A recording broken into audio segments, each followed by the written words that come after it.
কেউ বলতে পারবে না যে ছবিটি পুরনো ছবি, ছবিটি আপডেট ছবি। প্রমোশনাল স্ট্র্যাটেজি ওইটাও আমরা মেনটেন করছি না। যখন এই ছবিটি তৈরি হয়েছিল ওই সময় বাংলাদেশে কোনো হরর মুভির নাম নিশানাও ছিল না। অনেক ছবি কমেডি হয়ে গেছে, মানে আমাদেরটা কোনো কমেডি হবে না। সিনেমা হল দর্শকদের জন্য, দর্শক দেখলেই আসলে সিনেমাটা পরিপূর্ণতা পায়। চেষ্টাও করি আপনাদের সঙ্গে দেখা করতে, বাট ব্যাটে বলে ম্যাচ করে না। কারণ ব্যাটে বলে ম্যাচ করা বলতে সিনেমা রিলিজ হলেই আসলে আমার আপনাদের কাছে আসতে ইচ্ছে করে, কিছু বলতে ইচ্ছে করে সিনেমা নিয়ে। সো আমার এই ছবিটি রিলিজ হচ্ছে, ছবিটির নাম ডেঞ্জার জোন। এটি একটি আগের ছবি। সীমান্ত ঠিক যেটা বললো যে এই ছবিটি পুরনো হয়নি। আপনি যখন ফুটেজ দেখেছেন অথবা টিজার দেখেছেন, কেউ বলতে পারবে না যে ছবিটি পুরনো ছবি, ছবিটি আপডেট ছবি। কারণ আমার চেহারাও চেঞ্জ হয়নি, শুধু ওই সময় গাড়ি ছিল না, এখন গাড়ি আছে। আর তো আমি চেষ্টা করব,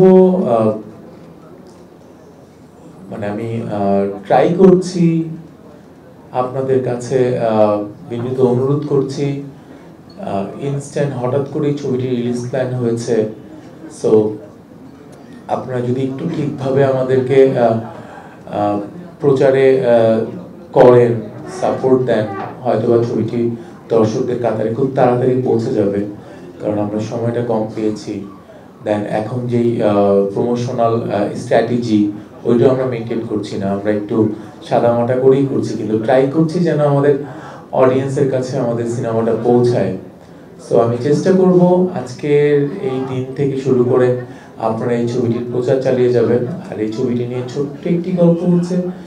ছবিটি একটি thriller movie, horror thriller movie. So যখন এই ছবিটি তৈরি হয়েছিল ওই সময় বাংলাদেশে কোনো হরর মুভির নাম নিশানাও ছিল না। এই ছবিটি শুটিং এর পর, টিজার দেখার পর বাংলাদেশে অনেকগুলো হরর মুভির শুটিং শুরু হয়েছে এবং রিলিজও হয়েছে।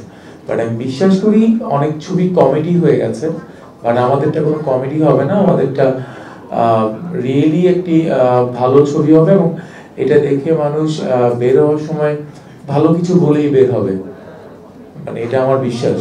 সো আপনারাও নিরাশ হবেন না। আপনারা যারা আছেন তারা যেদিন আমাদের ছবিটি রিলিজ হবে, প্লিজ আপনারা দেখে আমাদেরকে অপিনিয়ন দেবেন। এবং আমার অডিয়েন্সকেও বলছি যে প্লিজ আপনারা দেখে আমাদেরকে আসলে আপনাদের কথা শেয়ার করবেন। কারণ একটি সিনেমা বানানো হয় সিনেমা হলের জন্য, সিনেমা হল দর্শকদের জন্য, দর্শক দেখলেই আসলে সিনেমাটা পরিপূর্ণতা পায়। সবাই ভালো থাকবেন। আমি ছবিটি নিয়ে আশাবাদী, ছবিটি ভালো যাবে। আমাদের অডিয়েন্স এই ছবিটিকে দেখে আবার রিটার্নলি তার ফ্যামিলিকে নিয়ে আসার মতো ছবি, ফ্যামিলিকেও নিয়ে আসবে। সো সবাই ভালো থাকবেন। Thank you.